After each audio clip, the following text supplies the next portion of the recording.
Bersama Suara Bimba, sekilas info seputar pendidikan dan hukum.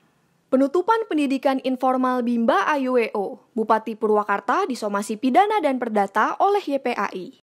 Buntut dari penutupan secara paksa oleh aparat Pemda Kabupaten Purwakarta, tim advokasi Bimba AYWO bersama kuasa hukumnya Darwin M. Simanjuntak SESH melayangkan surat somasi kepada Bupati Purwakarta pada hari Selasa, 25 Agustus 2020 pukul 9.15 waktu Indonesia bagian Barat.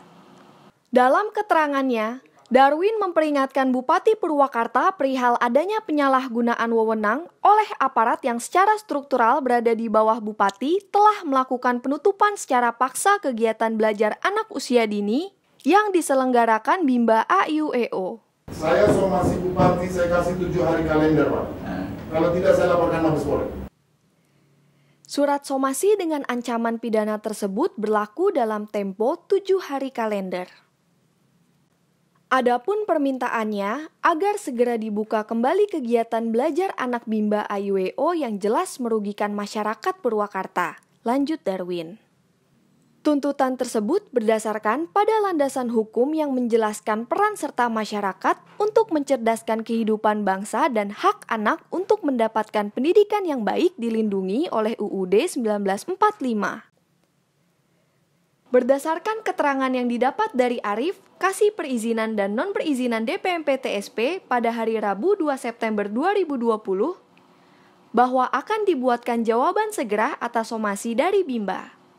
Dengan demikian, Bimba AYWO akan membuat somasi kedua dengan batas waktu 3 hari kalender terhitung tanggal 3 sampai dengan 6 September 2020.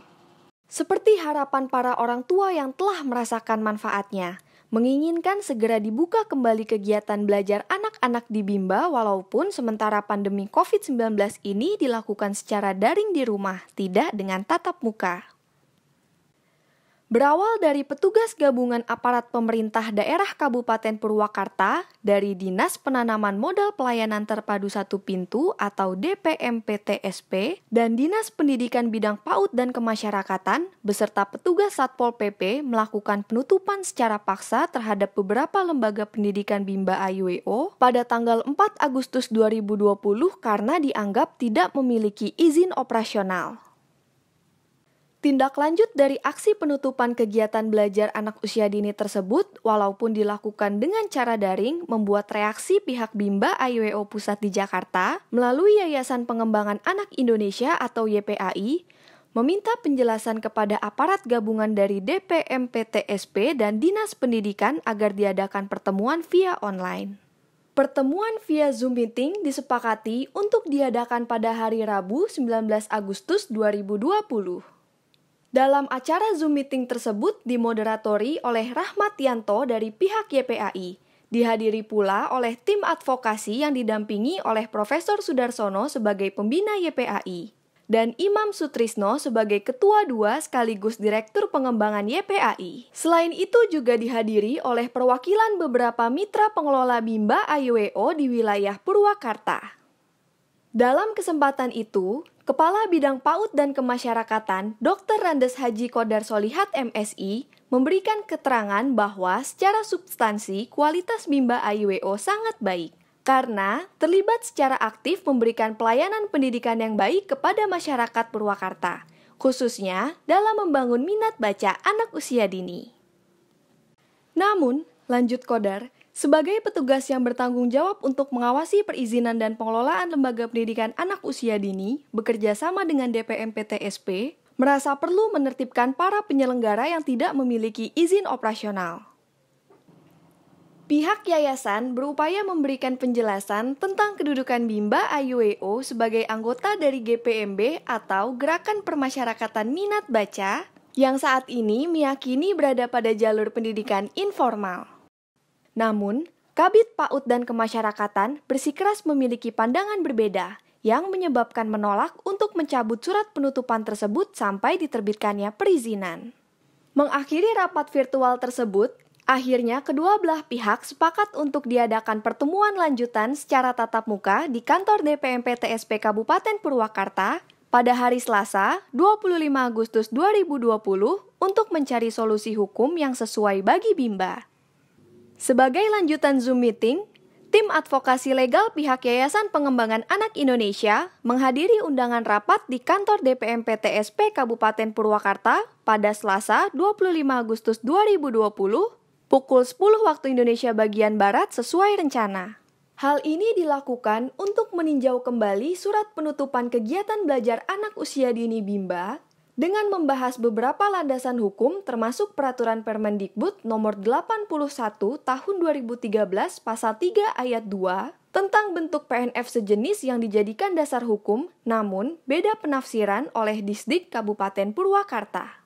Suntama SHMSI, Kabid Pengelolaan Data dan Informasi dari Dinas PMPTSP yang memimpin rapat juga membacakan surat tembusan Bimba ke Menteri perihal perlindungan hukum Bimba AIWO yang dibuat oleh pengacara Bimba juga, Harlen Sinaga, SHMH.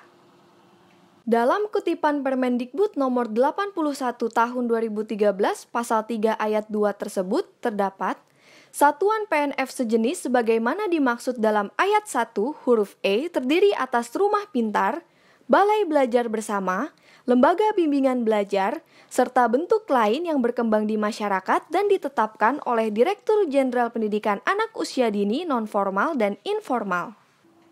Apabila paradigma Bimba dan penyelenggaraannya dikategorikan sebagai pendidikan informal, maka sesuai Undang-Undang Nomor 20 Tahun 2003 tidak diperlukan perizinan.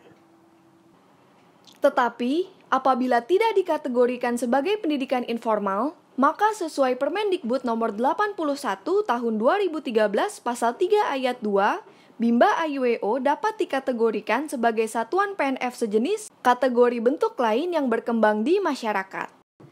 Sayangnya, sampai saat ini belum ada satuan pendidikan kategori PNF sejenis manapun yang benar-benar dapat mewadahi paradigma Bimba.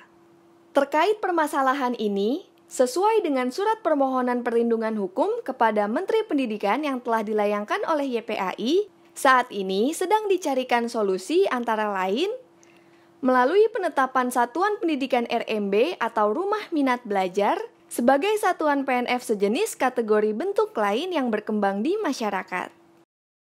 Sambil menunggu solusi ini, maka penutupan paksa oleh pemerintah Kabupaten Purwakarta kepada beberapa unit Bimba AIWO selain tidak memiliki dasar hukum, juga merupakan bentuk nyata tindakan sewenang-wenang menghalangi anak-anak warga Kabupaten Purwakarta untuk mendapatkan pendidikan sebagai hak dasar warga negara yang dijamin oleh Undang-Undang Dasar 1945. Demikianlah sekilas info seputar pendidikan dan hukum.